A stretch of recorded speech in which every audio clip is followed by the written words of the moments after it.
வாழ்க்கையில் கஷ்டம் வரலாம். ஆனால் வாழ்க்கையே கஷ்டமாக இருந்தால் என்ன பண்ண முடியும்?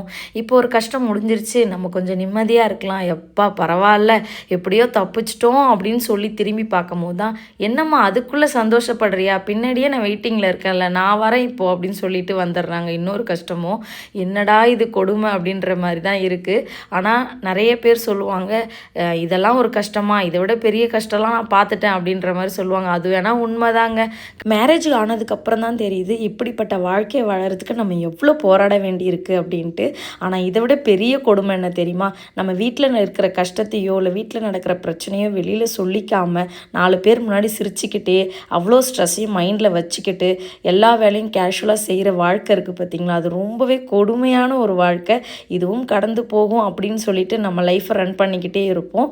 ஆனால் என்னைக்கு அது கடந்து போகும்னு தெரியல. என்னோட பிரம்ம முகூர்த்த பூஜை 20வது நாள் சிறப்பாக முடிஞ்சுது. Thank you for